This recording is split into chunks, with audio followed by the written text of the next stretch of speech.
اعوذ باللہ من الشیطان الرجیم بسم اللہ الرحمن الرحیم فمن اظلم ممن افترى على الله كاذبا او كذب بآياته اولئك ينالهم نصيبهم من الكتاب حتى اذا جاءتهم رسلنا يتوفونهم قالوا اين ما كنتم تدعون من دون الله قالوا ضلوا عنا وشهدوا على انفسهم انهم كانوا كافرين صدق الله العظيم. الصلاة والسلام عليك يا سيدي يا رسول الله وعلى آلك وأصحابك يا سيدي يا رحمة للعالمين. فمن أظلم ممن افترى على الله كاذبا أو كذب بآياته. تو اس سے بڑھ کر ظالم کون جس نے اللہ پر جھوٹ باندھا یا اس کی آیتیں جھٹلائیں. اولئک ینالہم نصیبہم من الکتاب، تو انہیں ان کا لکھا ہوا حصہ پہنچتا رہے گا. حتی اذا جاءتہم رسلنا یتوفونہم، حتیٰ کہ جب ان کے پاس ان کی جان قبض کرنے کے لیے ہمارے بھیجے ہوئے فرشتے آتے ہیں. قالوا این ما کنتم تدعون من دون اللہ، تو وہ فرشتے ان سے کہتے ہیں کہ وہ کہاں ہیں جن کی تم اللہ کے سوا عبادت کیا کرتے تھے. قالوا ضلوا عنا وشهدوا على انفسهم انهم كانوا كافرين، وہ جواباً کہتے ہیں کہ وہ ہم سے غائب ہو گئے اور اپنی جانوں پر آپ گواہی دیتے ہیں کہ وہ کافر تھے. یعنی اس سے بڑا ظالم کون ہے جو اللہ تعالیٰ کی طرف وہ بات منسوب کرے جو اس نے ارشاد ہی نہیں فرمائی، یا جو اس نے ارشاد فرمایا اسے جھٹلائے. تو اللہ تعالیٰ کی ذات پر افتراء کی مختلف صورتیں ہیں. ایک یہ کہ بتوں یا ستاروں کو اللہ عز و جل کا شریک ٹھہرانا، اور دوسری یہ کہ یزدان اور اہرمن دو خدا قرار دینا، اور تیسرے اللہ تعالیٰ کے لیے بیٹے یا بیٹیاں ٹھہرانا. چوتھے نمبر پہ فرمایا باطل احکام کو اللہ تعالیٰ کی طرف منسوب کرنا. آیات کو جھٹلانے سے مراد یہ ہے کہ قرآن پاک کو اللہ تعالیٰ کی طرف سے نازل کردہ کتاب نہ ماننا، اور نبی کریم صلی اللہ علیہ وآلہ وسلم کی نبوت کا انکار کرنا، یہ اللہ تعالیٰ کی ذات پر بہتان جھوٹ باندھنے کے مترادف. تو اللہ تعالیٰ نے فرمایا کہ اس سے بڑا ظالم کون ہے جو اللہ کی فرمائے کہ ذات پر جھوٹ باندھے یا اس کی آیتوں کو جھٹلائے. اور فرمایا اولئک ینالہم نصیبہم من الکتاب، انہیں ان کے نصیب کا لکھا پہنچے گا. آیت کا خلاصہ یہ ہے کہ لوح محفوظ یا ان کے فرمائے نوشتہ تقدیر میں جتنی عمر اور روزی اللہ نے مشرکین کے لیے لکھ دی ہے وہ ان کو پہنچے گی، حتیٰ کہ جب ان کے پاس ان لوگوں کی عمریں اور روزیاں پوری ہونے کے بعد اللہ تعالیٰ کے بھیجے ہوئے فرشتے ملک الموت اور ان کے معاونین ان کی جان قبض کرنے کے لیے آتے ہیں. تو وہ فرشتے ان سے مشرکین سے کہتے ہیں تمہارے وہ جھوٹے معبود کہاں ہیں جن کی تم اللہ کے سوا عبادت کرتے تھے. مشرکین اس کے جواب میں کہتے ہیں کہ وہ ہم سے غائب ہو گئے ہیں، ان کا کہیں نام و نشان ہی نہیں ہے. چنانچہ بت نہ تو کافروں کو موت کے وقت کسی عذاب سے بچا سکیں گے، نہ آخرت میں کسی عذاب سے بچا سکیں گے. اور میں کہ یہ تو ان کے لیے سراسر نقصان ہے جو بھی ان کے پیچھے چلا. تو اس لیے فرمایا کہ وہ کہیں گے کہ ہم سے وہ غائب ہو گئے، اور خود اپنی جانوں پر گواہی دیں گے کہ وہ کافر تھے جنہوں نے اللہ کا بھی انکار کر بیٹھے، اللہ کے نبیوں کا انکار کر بیٹھے، اور فرمایا کہ اللہ کی کتابوں کا انکار کر بیٹھے. اب انجام کیا ہوا؟ فرمایا انجام جہنم ہے، عذاب دوزخ ہے. تو اللہ تعالیٰ نے ان کے لیے یہ عذاب تیار کر رکھا ہے. تو یہ فرمایا آیات مبارکہ کا خلاصہ جو بیان ہوا کہ انسان کی زندگی جو ہے یہ ایک انسان کو سمجھانے کے لیے اللہ تعالیٰ نے بطور آزمائش یہ زندگی عطا فرمائی، اور انسان کو دنیا اور آخرت دونوں چیزیں سامنے رکھی. اچھے اور نیک اعمال انسان کے سامنے ہیں کہ اب ان میں سے کون سا عمل اختیار کرتا ہے تاکہ جس کے ذریعے اپنی زندگی کا فیصلہ کر سکے. زندگی کا فیصلہ تو اللہ نے انسان کو خود دیا ہے. اب تیری مرضی ہے اس میں سے جنت کو اختیار کرے، تیری مرضی ہے دوزخ کو، تیری مرضی ہے اللہ کے احکامات کی تابعداری کرے، اور تو ہے کہ فرمائے شیطان کی تابع داری کرے۔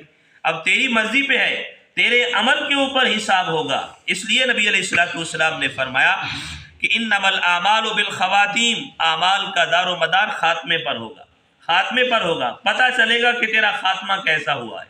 اگر ایمان پر خاتمہ ہوا ہے تو فرمایا پھر تیرا ٹھکانہ جنت ہوگا، اگر تیرا خاتمہ ایمان پر نہیں ہوا تو فرمایا پھر تیرا ٹھکانہ جہنم ہے، جہنم کا عذاب ہے۔ تو یہی چیزیں بتائی گئی۔ انسان فرمائے کہ یہ تو مشرکین تھے جو اللہ کی آیتوں کا بھی انکار کر دیتے، اور میں نے کئی مرتبہ یہ باتیں مثالیں دے کر بھی سمجھائی۔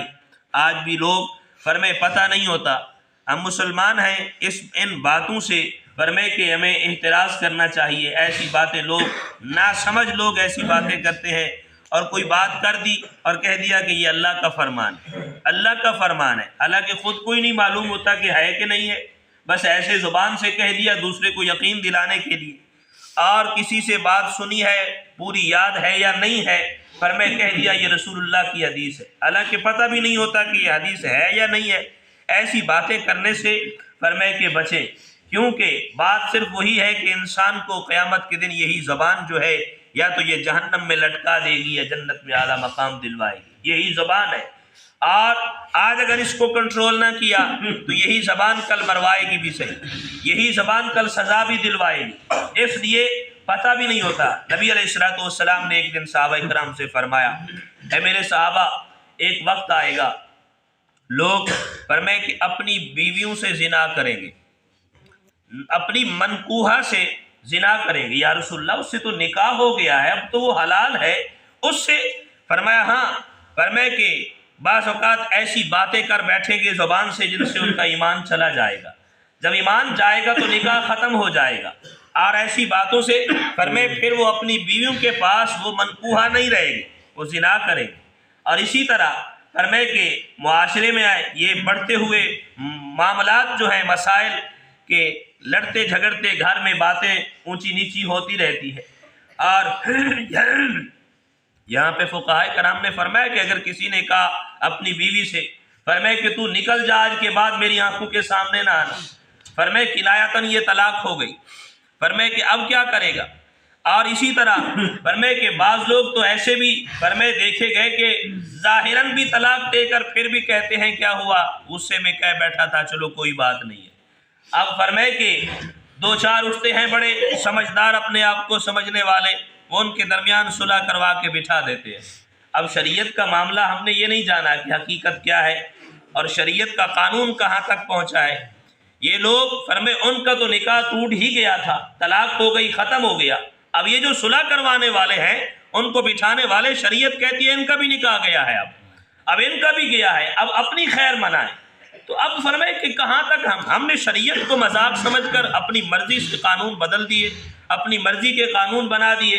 فرمائے کہاں کا یہ قانون ہے کہ تم غصے میں طلاق ہوئی؟ کوئی ایسا بھی کبھی ہوا ہے؟ فرمائے کوئی بندہ ایسا ہو اپنی بیوی کے ساتھ بڑا خوش ہو، فرمائے گھر میں بڑی خوشحالی ہو، اس کی ہر خواہش پوری کرے، اور فرمائے کہ بڑے خوشحال ہو اور پیار سے محبت سے بلا کے کہے جی میں تجھے طلاق دیتا ہوں، کبھی ایسا ہوا ہے؟ فرمائے ایسا تو کبھی نہیں ہوگا۔ ہاں، طلاق ہوتی ہی غصے میں ہے، ناراضگی میں ہے، فرمائے مسائل پیدا ہوتے ہیں تب یہ باتیں ہوتی ہیں، اور پھر کوئی کہے جی میں تو غصے میں یہ بات کر بیٹھا اب کیا کروں۔ فرمائے کہ ایسے مسائل بھی سامنے آتے ہیں، ایک بندے نے 100 مرتبہ دے دی طلاق، اب طلاق تو 3 مرتبہ شریعت نے رکھی ہے، 100 مرتبہ کہہ دیا، پھر بھی کہتا ہے میں تو غصے میں تھا۔ فرمائے کہ یہ طلاق تو ہوئی نہیں، دوسرا اٹھا یار غصے میں طلاق ہوتی نہیں ہے۔ فرمائے کہ اپنی طرف سے قانون بنا دیے اور پھر میرے کریم کا فرمان سچ نہ ہوا۔ فرمائے کہ ایک وقت آئے گا لوگ اپنی بیویوں سے زنا کریں گے، زنا کریں گے، آپ فرمائے کہ یہ کیفیت پیدا ہوگی۔ اس طرح کے مسائل فرمائے تب پیدا ہوتے ہیں جب ہم قرآن سے منہ موڑتے ہیں، رسول اللہ صلی اللہ علیہ وآلہ وسلم کی سنت سے منہ موڑتے ہیں، فرمائے پھر یہ کیفیات پیدا ہوتی ہیں۔ ہمیں دین جو سیکھنا ہے، دین کے احکام جو سیکھنے ہیں، ہمیں ان کی پرواہ نہیں ہے۔ دنیا کے کام سارے سیکھنے کے لیے ہم تیار ہیں، دنیا کے سارے علوم پڑھنے کے لیے ہم تیار ہوتے ہیں، لیکن دین جو ہماری زندگی کا حقیقی مقصد ہے، جس کو ہم نے سیکھنا ہے، اس کے مطابق اپنی زندگی کو ڈھالنا ہے، فرمائے اس کے لیے ہمارے پاس وقت نہیں ہوتا، وقت نہیں ہوتا، یہ مصروفیات بہت زیادہ ہیں۔ اب فرمائے یہ نہیں پتہ ہوتا حلال کیا ہے حرام کیا ہے، فرمائے کہ مکس کر بیٹھا ان چیزوں کو، فرمائے کچھ پتہ نہیں ہے، یہ شریعت ہمیں بتاتی ہے۔ آج فرمائے کہ جھوٹ بولتے ہیں، دغا بازی کرتے ہیں، دھوکہ کرتے ہیں، فراڈ کرتے ہیں، فرمائے لوگوں کا حق مارتے ہیں، فرمائے لوگوں کو گالیاں دیتے ہیں، یہ کبھی نہیں سوچا گناہ ہے کہ نہیں ہے؟ فرمائے کہ یہ سارے کام شیطان کرواتا ہے۔ اور اس کے بعد فرمائے کہ ہم سمجھتے ہیں کہ ہم تو 5 وقت کے نمازی ہیں، نماز پڑھتے ہیں، ہم تو بڑے نیکوکار ہیں، اور وہ حدیث پاک سامنے رکھا کریں۔ اگر ذہن میں رہے، میں بار بار یہ حدیث پاک عرض کرتا ہوں، نبی علیہ السلام نے فرمایا ایک بندہ دنیا میں بڑے نیک عمل کرتا تھا، جب اللہ کی بارگاہ میں حاضر ہوگا اس کا نامہ اعمال دیا جائے گا، تو جب دیکھے گا اس کے اندر کھول کے تو ایک بھی نیکی نہیں ہوگی۔ عرض کرے گا باری تعالیٰ میں نے تو ساری زندگی نیکیاں کی تھی، اب میری نیکیاں کدھر گئی ہیں؟ اللہ فرمائے گا تو نے سچ کہا، تو نے نیکیاں کی تھی، لیکن فرمائے کہ تو نے کسی کو برا بھلا بھی کہا تھا، کسی کا حق بھی مارا تھا، کسی کو گالیاں بھی دی تھی، کسی کا دل دکھایا تھا، کسی کا مال چرایا تھا۔ ہاں فرمائے یہ سارے کام جب تو نے کیے، جب بھی کرتا تھا تیری نیکیاں ان کے پاس چلی جاتی، ان کے گناہ تیرے پاس آتے تھے، تیرے پاس آتے تھے۔ لہٰذا اب فرمائے تیرے پاس تو سارے گناہ ہی ہے، تو سمجھتا رہا کہ میں بڑا نیکوکار ہوں، اور قیامت کے دن تیرے پاس تو ایک نیکی بھی نہیں بچی، تو کیا ہوگا؟ فرمائے کہ ساری زندگی انسان یہ سوچتا رہے کہ میں نیک اعمال کر رہا، اور فرمائے کہ اپنی زبان کو قابو نہ کیا، اور قیامت کے دن جب پتہ چلے گا، سارے راز کھلیں گے، تب پتہ چلے گا کہ میرے پاس تو ایک نیکی بھی نہیں ہے، ایک نیکی بھی نہیں ہے، تب کیا کرے گا؟ اب دنیا میں مثال دوں میں، کوئی بندہ مال جمع کرتا ہے، دولت اکٹھی کرتا ہے، بڑی محنت کرتا رہتا ہے، اور جمع کر کر کے گھر رکھتا ہے، اور جب ضرورت کا وقت آئے گھر جا کے دیکھے وہ مال ہی نہیں ہے، وہ مال ہی نہیں ہے، تو فرمایا کہ اس کی کیفیت کیا ہوگی؟ کتنا پریشان ہوگا کہ میں نے ساری زندگی محنت کر کے اس کو جمع کیا، آگے آیا تو دیکھا ہے ہی کچھ نہیں، ہے ہی کچھ نہیں۔ فرمائے کہ جتنی یہ فرمائے افسوس اس دنیا پہ ہوگا، اس سے زیادہ افسوس قیامت والے دن ہوگا۔ قیامت والے دن 70 گنا زیادہ افسوس ہوگا کہ میں نے تو ساری زندگی نیک اعمال کرتا رہا، سب سے پہلے مسجد میں آتا تھا، فرمائے کہ اور یہ نیک اعمال کرتا تھا، اور اب فرمائے کہ میرے نامہ اعمال میں کچھ نہیں رہا، اور یہ کیوں نہیں رہے گا؟ فرمائے کہ یہ زبان جو ہے انسان کو یہ سارے کام کروائے، یہ سارے اعمال اس کی وجہ سے تباہ ہوں گے۔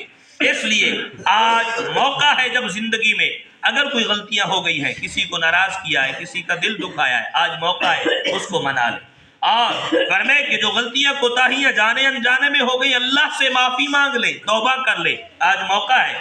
فرمائے کہ جب سانس نکلے گی تب یہ موقع ختم ہو جائے گا، ختم ہو جائے گا۔ لا یستاخرون ساعۃ ولا یستقدمون، فرمایا کہ پھر جب ملک الموت آئیں گے نا، پھر گھڑی نہ آگے ہوگی نہ پیچھے ہوگی، فرمائے نہ کچھ مہلت ملے گی، اس وقت وقت ختم ہو جائے گا، اور فرمائے پھر آگے حساب ہوگا۔ اللہ تعالی ہم سب کو قرآنی تعلیمات کو صحیح معنی سمجھ کے عمل کی توفیق عطا فرمائے۔